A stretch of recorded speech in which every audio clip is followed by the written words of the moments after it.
বন্ধুরা, আজকে আমি বানাচ্ছি মাত্র দুটো উপকরণ দিয়ে আইসক্রিমের একটি রেসিপি। এবারে চলো দেখে নেওয়া যাক কী কী লাগছে। প্রথমে আমি একটা মিক্সার জার নিয়েছি। এই মিক্সিং জারে এখানে আমি নারকেলটা দিয়ে দেবো। দেখো এখানে আমি নারকেলটা এইভাবে পিস পিস করে কেটে নিয়েছি। এবার আমি এটা গ্রাইন্ড করেছি নারকেলটাকে। দেখো নারকেলটা কিন্তু আমি পুরো মিহি করিনি, একটু গোটা গোটা রয়েছে। এবারে এর মধ্যে আমি দিয়ে দিলাম আগে থেকে জাল দিয়ে রাখা দুধটা। এটা কিন্তু দুধটা একদম ঠান্ডা করে নিয়ে তারপর দিয়েছি, রুম টেম্পারেচারে আসার পরে দিয়েছি। আর দিলাম এখানে 3 টেবিল চামচ মতো গুঁড়ো দুধ, আর দিচ্ছি স্বাদ মতো চিনি। তোমরা যে যেমন মিষ্টি পছন্দ করো সেই অনুযায়ী চিনিটা দিও। তবে আমি যে চিনির মেজারিংটা দেখালাম এটা দিলে একদম পুরো ঠিকঠাক মিষ্টিটা হবে, খুব বেশিও হবে না আবার খুব কমও হবে না। আর দেখো এখানে আমি দুটো ছোট এলাচ নিয়েছি, নিয়ে এবারে এলাচগুলো ফাটিয়ে নিয়ে এলাচের ভেতরে দানাটা এভাবে একটু আমি হামানদিস্তার সাহায্যে একটু থেতো করে নিচ্ছি। এটা একটু গুঁড়ো হয়ে গেলে এবার আমি এটা মিক্সির জারে দিয়ে দেব।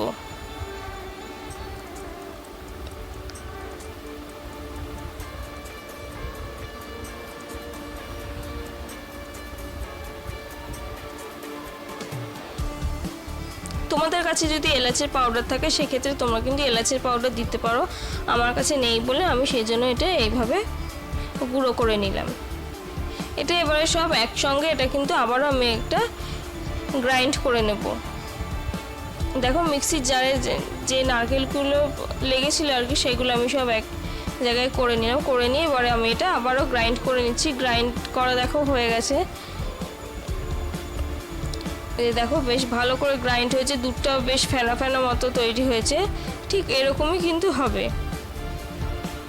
আর তোমরা যদি মিক্সির জার না থাকে হাতের কাছে তাহলে কিন্তু তোমরা সেটা হাতে এভাবে ফেটিয়ে নিতে পারো।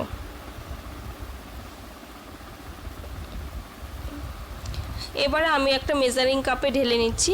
তোমরা যে কোনো কাপে কিংবা স্টিলের গ্লাসে এটা ঢেলে নিয়ে আইসক্রিম মোল্ডের মধ্যে তোমরা এটা আইসক্রিমটা জমিয়ে নিও। আমার কাছে আইসক্রিম মোল্ড আছে বলে এখানে আমি আইসক্রিম মোল্ডেই জমাচ্ছি। তোমাদের কাছে যদি না থাকে তাহলে তোমরা যে কোনো কাচের বাটি কিংবা গ্লাসেও তোমরা কিন্তু এভাবে জমাতে পারো। স্টিলের ছোট গ্লাসে তোমরা জমিয়ে নিতে পারো।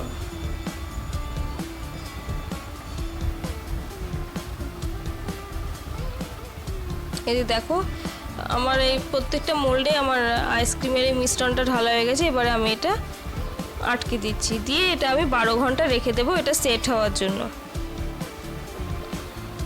এরপর আমি 12 ঘন্টা পর তোমাদের এটা দেখাবো যে কীরকম আইসক্রিমটা জমেছে।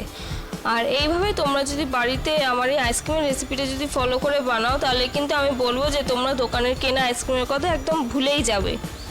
তোমরা কিন্তু বারে বারে এইভাবে এই আইসক্রিম খেতে চাইবে। দেখো আমি এখানে 12 ঘন্টা পর দেখাচ্ছি, একদম পুরো ফাইনাল লুকটা। আইসক্রিমটা আমাদের ভালো মতো সেট হয়ে গেছে।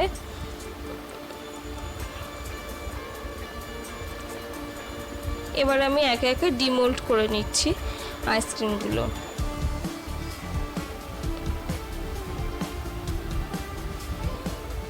আইসক্রিমটা বার করার সময় তোমরা যদি একটা পাত্রে আমার মতো যদি একটু জল নিয়ে আইসক্রিমের যেটা জমিয়েছো সেটা যদি বসিয়ে দাও তাহলে কিন্তু খুব সহজে আইসক্রিমগুলো উঠে যাবে।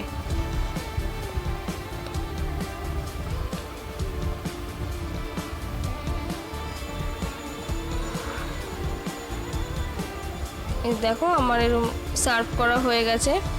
আমার আইসক্রিম কিন্তু একদমই রেডি খাওয়ার জন্য। আর আমার এই রেসিপিগুলো ভালো লেগে থাকলে অবশ্যই আমার চ্যানেলটা লাইক, শেয়ার অ্যান্ড সাবস্ক্রাইব করে দেবেন। ধন্যবাদ।